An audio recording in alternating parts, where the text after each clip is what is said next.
Driving licence ಪಡೆಯುವವರಿಗೆ ಸಿಹಿ ಸುದ್ದಿ. Test drive ಇನ್ನು ಮುಂದೆ ಅಗತ್ಯ ಇರುವುದಿಲ್ಲ. ಈ ವಿಡಿಯೋದಲ್ಲಿ ಸಂಪೂರ್ಣ ಮಾಹಿತಿ ತಿಳಿಸಿಕೊಡುತ್ತೇವೆ.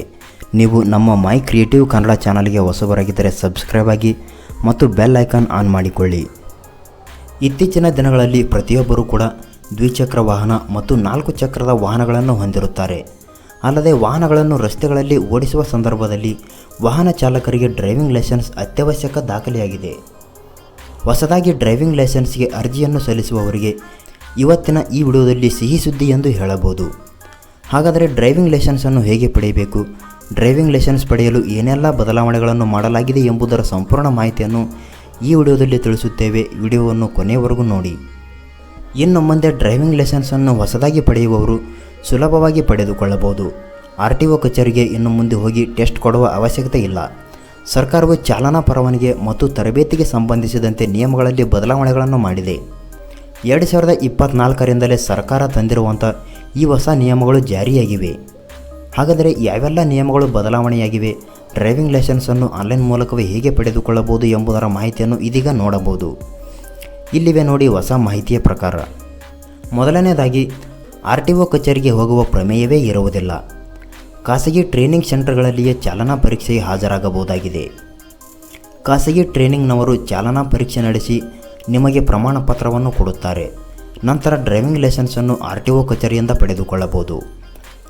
ಸರ್ಕಾರಿ ಜಾರಿಗೆ ತಂದಿರುವಂಥ ಈ ಹೊಸ ನಿಯಮಗಳ ಮುಖ್ಯ ಉದ್ದೇಶವೇನೆಂದರೆ ಅರ್ಜಿದಾರರು ಡ್ರೈವಿಂಗ್ ಲೈಸೆನ್ಸ್ಗಾಗಿ ನೇರವಾಗಿ RTO ಕಚೇರಿಗಳಿಗೆ ಹೋಗುವುದನ್ನು ತಪ್ಪಿಸುವುದಾಗಿದೆ. ಹಾಗಾಗಿ ಆನ್ಲೈನ್ ಮೂಲಕವೇ ಡ್ರೈವಿಂಗ್ ಲೈಸೆನ್ಸನ್ನು ಪಡೆದುಕೊಳ್ಳಬಹುದು. ಇನ್ನು ಡ್ರೈವಿಂಗ್ ಲೈಸೆನ್ಸ್ಗೆ ಅರ್ಜಿ ಸಲ್ಲಿಸುವ ಪ್ರಕ್ರಿಯೆ. ಮೊಬೈಲ್ ಅಥವಾ ಲ್ಯಾಪ್ಟಾಪ್ನಲ್ಲಿ ಡ್ರೈವಿಂಗ್ ಲೈಸೆನ್ಸನ್ನು ಪಡೆಯುವವರು ಸರ್ಕಾರಿಯ ಅಧಿಕೃತ ವೆಬ್ಸೈಟ್ಗೆ ಭೇಟಿ ನೀಡಬೇಕು. ಈ ವೆಬ್ಸೈಟ್ ಲಿಂಕ್ ನಮ್ಮ ವಿಡಿಯೋದ ಡಿಸ್ಕ್ರಿಪ್ಷನ್ನಲ್ಲಿದೆ, ಹೋಗಿ ಕ್ಲಿಕ್ ಮಾಡಿ ಪರಿಶೀಲಿಸಬಹುದು. ಮೂರನೆಯದಾಗಿ ವೆಬ್ಸೈಟ್ಗೆ ಭೇಟಿ ನೀಡಿ ಅದರಲ್ಲಿ ಆನ್ಲೈನ್ ಸರ್ವಿಸ್ ಎಂಬುದರ ಮೇಲೆ ಆಯ್ಕೆ ಮಾಡಬೇಕು. ನಂತರ ಡ್ರೈವಿಂಗ್ ಲೈಸೆನ್ಸ್ಗೆ ಸಂಬಂಧಿಸಿದ ಸೇವೆಗಳ ಮೇಲೆ ಕ್ಲಿಕ್ ಮಾಡಿ ಅದರಲ್ಲಿ ನೀವು ವಾಸಿಸುವ ರಾಜ್ಯವನ್ನು ಆಯ್ಕೆ ಮಾಡಿಕೊಳ್ಳಬೇಕು. ನಂತರ ಲರ್ನರ್ಸ್ ಲೈಸೆನ್ಸ್ ಅಪ್ಲಿಕೇಶನ್ ಎಂಬ ಆಯ್ಕೆಯ ಮೇಲೆ ಕ್ಲಿಕ್ ಮಾಡಬೇಕು. ಅದರಲ್ಲಿ ಅರ್ಜಿ ನಮೂನೆಯನ್ನು ಪಡೆದುಕೊಂಡು ನಿಮಗೆ ಕಾಣಿಸುವಂಥ ಎಲ್ಲ ವಿವರಗಳನ್ನು ಭರ್ತಿ ಮಾಡಿ ಎಲ್ಲ ದಾಖಲೆಗಳನ್ನು ಅಪ್ಲೋಡ್ ಮಾಡಿ ನಿಮ್ಮ ಮೊಬೈಲ್ ನಂಬರ್ ಹಾಗೂ ಆಧಾರ್ ನಂಬರನ್ನು ಎಂಟರ್ ಮಾಡಬೇಕು. ಕೊನೆಯದಾಗಿ ಟೆಸ್ಟ್ ಡ್ರೈವ್ ಡೇಟನ್ನು ಆಯ್ಕೆ ಮಾಡಿ ಅದರಲ್ಲಿ ಅರ್ಜಿ ಶುಲ್ಕವನ್ನು ಪಾವತಿ ಮಾಡಬೇಕು.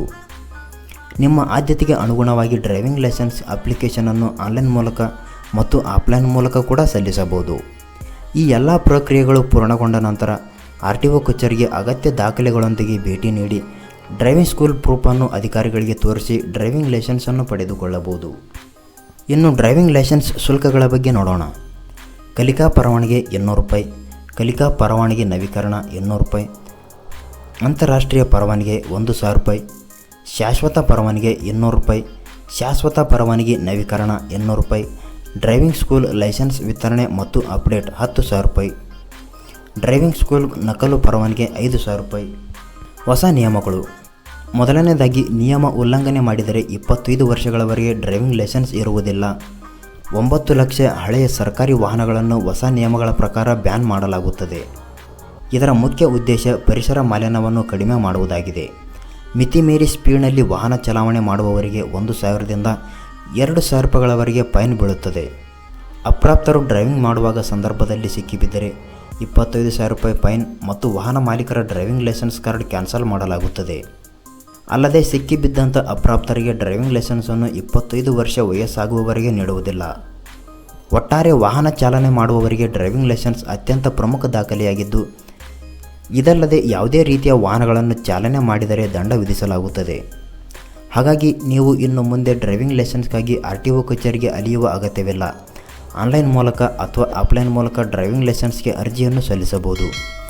ಈ ಮಾಹಿತಿಯನ್ನು ಪ್ರತಿಯೊಬ್ಬರಿಗೆ ಶೇರ್ ಮಾಡಿ. ವಿಡಿಯೋ ನೋಡಿದ್ದಕ್ಕಾಗಿ ಧನ್ಯವಾದಗಳು.